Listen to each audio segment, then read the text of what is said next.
thus far. Senna would make sense. And then you can go, what, Rel?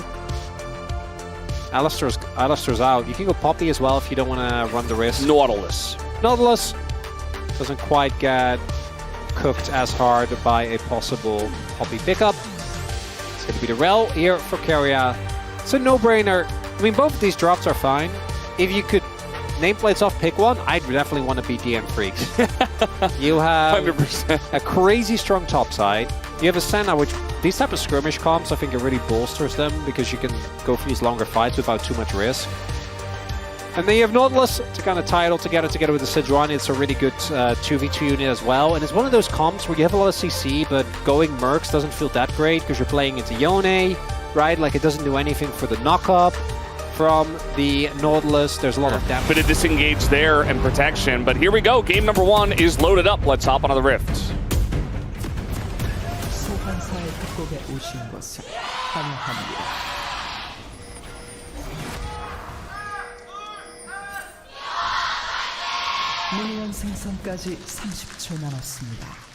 All right, game number 1, match 78.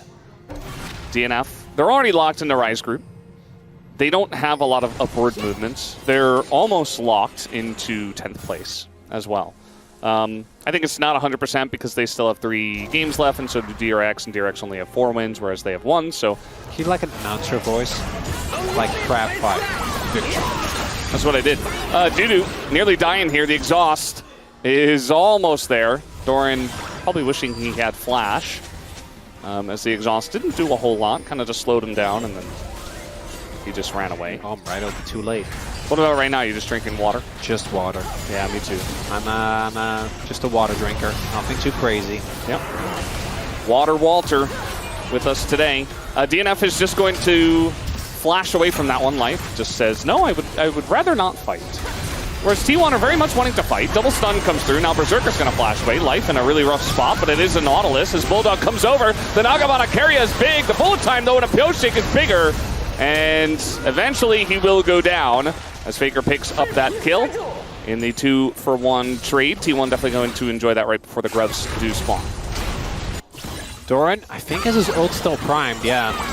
Waiting for it. This time, okay, that one was very off, but very close to getting the kill once again.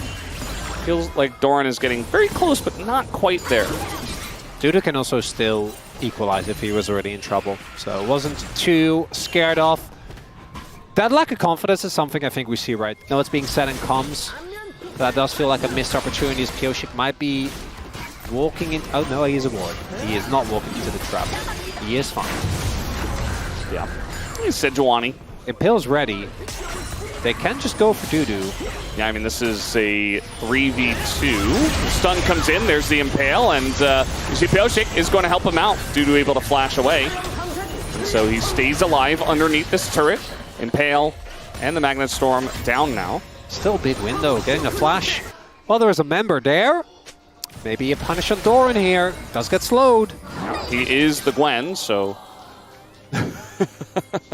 Building some real crit items will do a lot more. But in this case, you're also playing alongside a Yone, right? So I do think you get a ton of value out of a possible cleaver.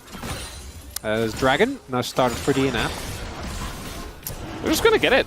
Yep. T1 are like, nah, we're not interested.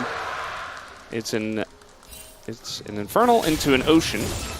So that's going to be the play here as Keria flashes in for that one. I think that was his real flash. As now Guma just trying to ult the wave, but might be punished for this one. Uses his cleanse just to get the slow off. If he opens with Equalizer, might have actually come. It's why slumps happen.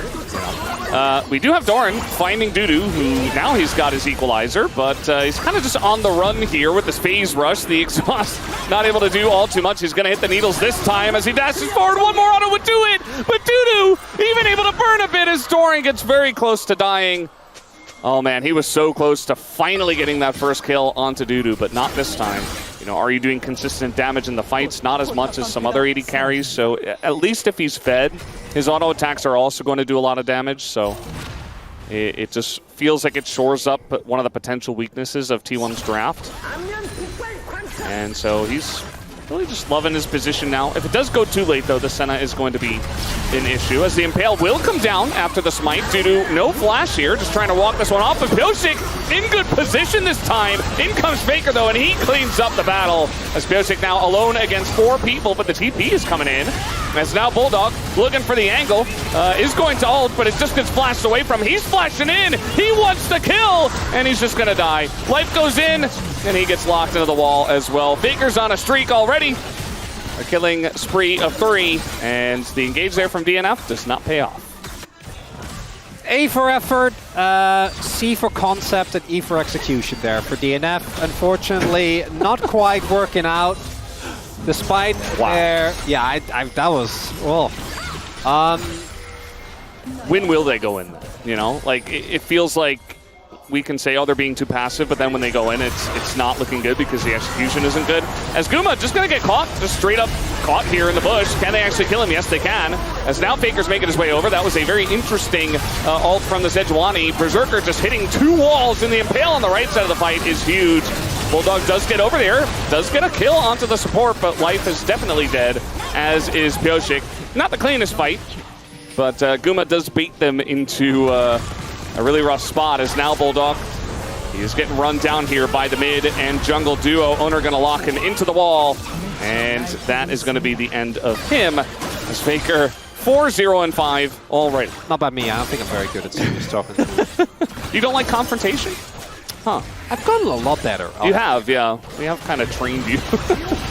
I don't think you purposely wanted to be better at confrontation, if you know what I mean. I kind of do. Oh, you do? Well, yeah. Well, you analyzed it as one of your weaknesses. Yes. So actually, you guys helped me out a lot. No problem. I got a turret. That's nice. I feel like Atlas really leading the charge on that one. Yep. Dudu is dead underneath the turret. They're even going to use the Impale here. Doran underneath the turret will be fine. So 2v1, and with no Baron especially, and no Otacon spawned, of course Owner can just be there. And diving the turret from this far ahead. They're 7,000 gold ahead. But yeah, I think it's good if you're a T1 fan. You look at this, you're like, yeah, this is the way it should be, right? My team's taking them very seriously. No flash. I say that, and immediately Faker's going to get caught here. Even the Senna ultimate over the top, but Owner is here. The Guardian of Faker, going to keep him alive as he flashes in and helps him out. Nice little setup from Life to try to make that possible. This time the hook is going to miss. And they're just waiting for Guma to join. And once that happens, T1 might consider taking that fight. But for now, just backing them off of this objective. A lot of ultimates gone for DNF. Could just go Otacon here. I like the call. I actually think this is a good one. Only thing you have to be very careful of is due to his equalizers. Faker, TP in the mid, but probably going to get the shove in and then uses wall to get over here. He's just going for the turret.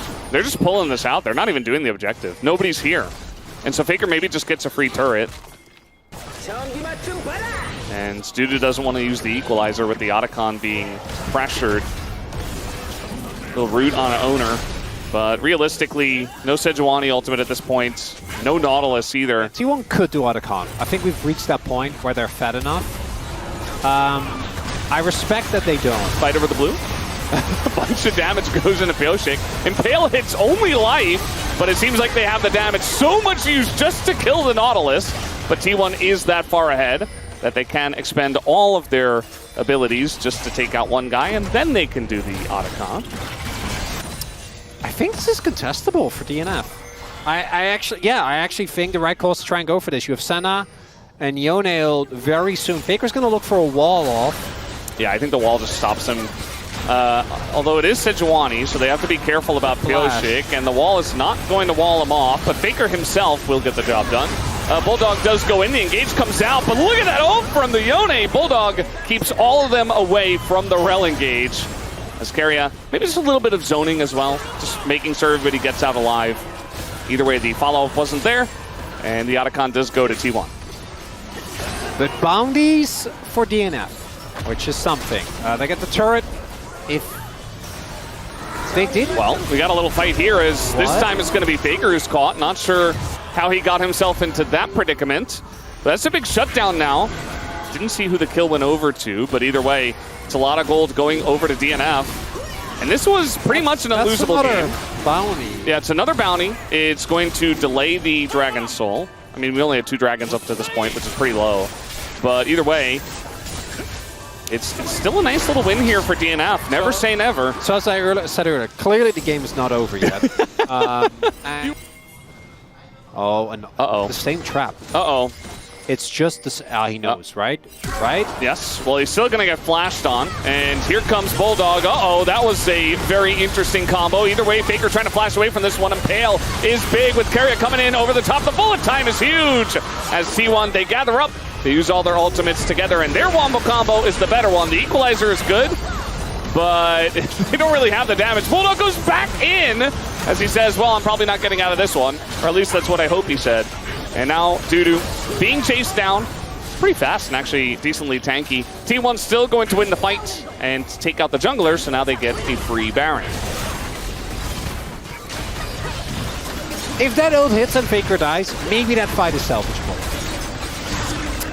But the enter synergy in DNF remains. I know. Bulldog is probably not very happy. As he had the lineup, it was very nicely set up by LIKE. You know, the gank itself was fine, but the hook was obviously not. And that was your opportunity to take out Faker once again. Do have an objective bounty on the bottom side of the map. No one seems to be here, but with the Baron, T1 are looking for more than denying bounties. They want to win this game. Faker pushing mid, rest of the team in the top lane. And the timing of this is very good. They're going to crash at the exact same time, and the wall is going to come down here. So now, Seismic Shove is going to miss, but you've got all sorts of other engage, although that mostly hits a Sejuani. As now, TP coming in, Carrier having to flash away, knocked into the wall is Doran, but the Impale is going to get Bulldog, and the wallets, I think, are just a bit too heavy. Doran able to just run at them. As Pioshik, one by one, the dominoes do fall, Pioshik being the last one, and that's a triple kill here for Doran, and a final kill does go to Guma, and that will be the game that we thought was over a while ago. Had some bumps, some bruises, but T1 will win in the end. That's domestic Doran, baby. Coming in hot on the Gwen.